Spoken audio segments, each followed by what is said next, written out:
প্রিয় ষষ্ঠ শ্রেণীর শিক্ষার্থীরা, আজকে তোমাদের গণিত ক্লাসের সমাধান করব অনুশীলনী 4.1-এর 6, 7 এবং 8 নম্বর প্রশ্ন।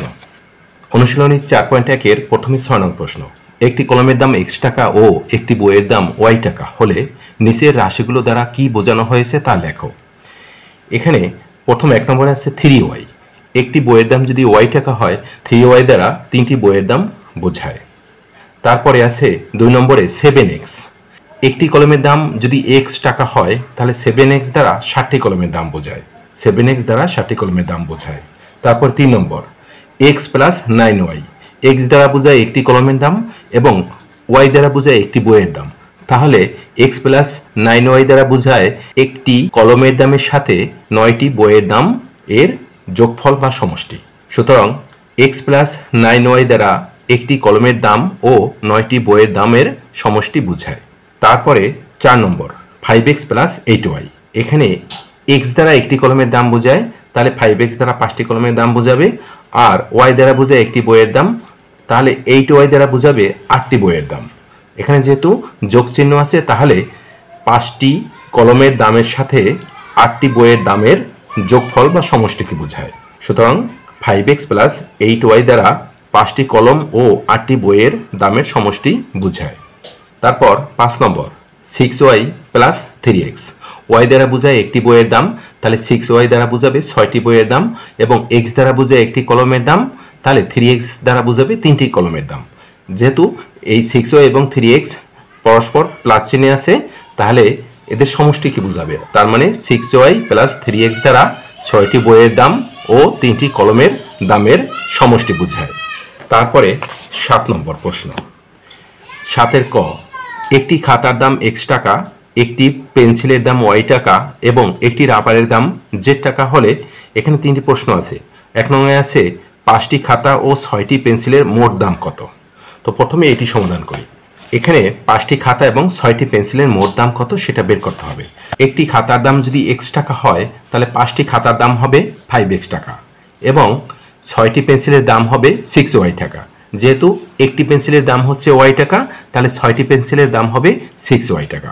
সুতরাং 5টি খাতা ও 6টি পেন্সিলের মোট দাম হবে 5x প্লাস 6y টাকা। যেহেতু মোট দাম বলা হয়েছে তাহলে এই 5টি খাতার দাম এবং 6টি পেন্সিলের দাম যোগ হবে। তারপর 2 নম্বরে আছে 8টি পেন্সিল ও 3টি রাবারের মোট দাম কত। তাহলে প্রথমে আমরা 8টি পেন্সিলের দাম বের করব, তারপরে 3টি রাবারের দাম বের করব, তারপর সেটির সমষ্টি করব বা যোগ করব। তো 8টি পেন্সিলের দাম হচ্ছে 8y টাকা। যেহেতু একটি পেন্সিলের দাম হচ্ছে y টাকা তাহলে 8টি পেন্সিলের দাম হবে 8y টাকা এবং 3টি রাবারের দাম হবে 3z টাকা। যেহেতু একটি রাবারের দাম হচ্ছে z টাকা তাহলে 3টি রাবারের দাম হবে 3z টাকা।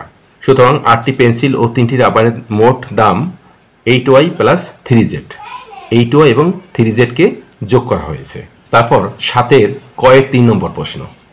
3-এ আছে 10টি খাতা, 5টি পেন্সিল ও 2টি রাবারের মোট দাম কত। তাহলে 10টি খাতার দাম বের করতে হবে আগে, তারপর 5টা পেন্সিল, তারপর 2টি রাবারের দাম বের করে তারপরে এই দামগুলো যোগ করতে হবে। তাহলে একটি খাতার দাম হচ্ছে x টাকা, তাহলে 10টি খাতার দাম হবে 10x টাকা।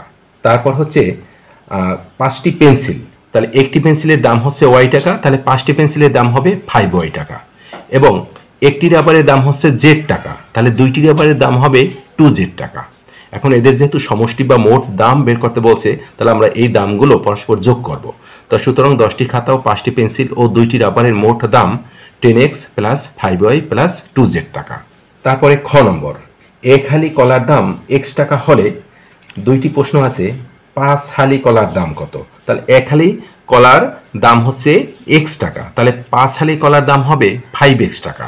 যেহেতু 5 গুণ, 1 হালির 5 গুণ হচ্ছে 5 হালি।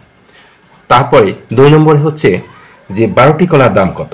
তাহলে আমরা জানি 1 হালি সমান 4টি, তাহলে 4টি কলার দাম যদি x টাকা হয় তাহলে একটি কলার দাম হবে কত।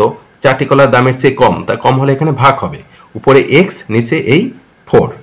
তারপরে যেহেতু বের করতে বলছে 12টি কলার দাম, তাহলে 12টি কলার দাম হবে x গুণ এই 12 নিচে হচ্ছে এই 4। 4 দ্বারা যদি 12কে ভাগ করা হয় তাহলে হবে 3। এখানে 4 দ্বারা যদি 12কে ভাগ করা হয় তাহলে হবে 3 এবং x গুণ করলে হবে 3x। তাহলে 12টি কলার দাম হচ্ছে 3x টাকা। সুতরাং নির্ণেয় দাম 3x টাকা। এরপরে 8 নং প্রশ্ন। সঠিক উত্তরটি খাতায় লিখো।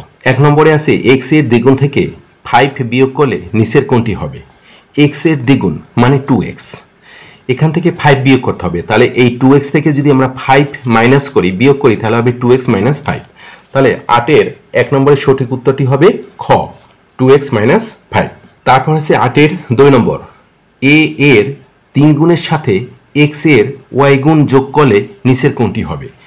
a এর 3 গুণের সাথে, a এর 3 গুণ মানে 3a, এই 3 এর সাথে x এর y গুণ, x এর y গুণ হচ্ছে x ইন্টু y মানে xy, এটা যোগ করতে হবে, যোগ করলে কোনটি হবে? তাহলে যোগ করলে আমরা পাবো 3a plus xy, 3a plus xy হচ্ছে 8 এর 2 এর এই ক নম্বর অপশন আছে 3a প্লাস xy, এটি হবে উত্তর।